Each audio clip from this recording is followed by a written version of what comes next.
How's everybody doing? Let's go over Sunday evening Bible study. Starting Revelation 16. So we just ended 15. And I heard a great voice out of the temple saying to the seven angels, go your ways and pour out the vials of wrath of God upon the earth. And the first went and poured out his vial upon the earth. And there fell a noisome and grievous sore upon the men which had the mark of the beast, and upon them which worshipped his image, which of course were the entire goat world, because God had sent them all a strong delusion that they will believe a lie. They have mingled themselves with the seed of man, the fallen angels have. So like it was in the days of Noah, so shall it be when the Son of Man returns. So these human bodies are now avatars for the fallen ones.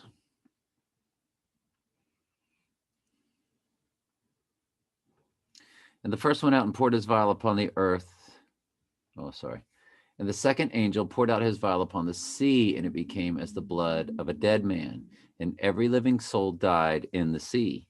And the third angel poured out his vial upon the rivers and the fountains of the waters, and they became blood. And I heard the angel of the waters say, Thou art righteous, O Lord, which art, that was, and shall be, because thou hast judged us. And they have shed the blood of the saints and the prophets, and thou hast given them blood to drink, for they are worthy. And I heard another come out of the altar say, Even so, Lord God Almighty, true and righteous are thy judgments. And the fourth angel poured out his vial upon the sun, and the power was given unto him to scorch men with fire. All right, let's go to Luke. And John answered and said, Master, we saw one casting out devils in thy name, and we forbade him because he followed us not. And Jesus said unto him, Forbid him not, for that he is not against us, is for us. And it came to pass, when it was time to come, that he should be received up, he steadfastly set his face to go to Jerusalem, and he sent the messengers before his face, and they went and entered into the village of the Samaritans to make ready for him. They did not receive him, because his face was though he would go to Jerusalem. And when his disciples, James and John, saw this, they said, Lord, wilt thou we command fire to come down from heaven and consume them, as Elias did? But he turned and rebuked them and said, Ye know not what manner of spirit ye are of. For the Son of Man is not come to destroy men's lives, but to save them. But they went to another village. And it came to pass that they went in the way. Certain men said unto him, Lord, I will follow thee wheresoever thou go. Don't let that there make you believe in free will. He only came to save the sheep.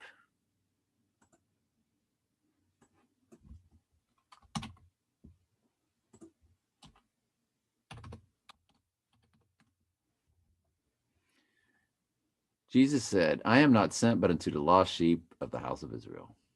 That's it. And who was that?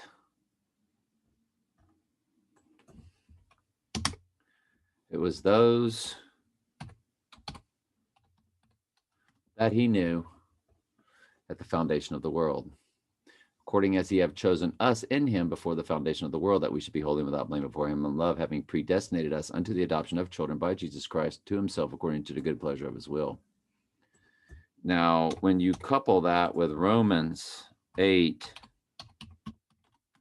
29 and 30, for those that he did foreknow at the foundation of the world, he also did predestinate to become conformed to the image of his Son, that he might be firstborn among many brethren. Moreover, whom he did predestinate, when at the foundation of the world, them he also called, like Paul, like Saul, when he got the call and became Paul and wrote the epistles. And whom he called, they are also justified. And that's when you go through the justification, sanctification process of being turned and living a repentant life. Inner man starts crucifying and getting rid of the outer man. And whom he justifies through the process, those will end up getting their glorified bodies, of course, which is what grace is. Now, for those he did foreknow is the exact opposite of I never knew you, Matthew 7:23. He either knew you or he didn't know you. There is no free will, period. And of course, grace is in Ephesians 2, 8, 9, and 10. And they always leave out verse 10, which really explains that it is not of any type of free will. So, hang on just a quick second. All right, very good. So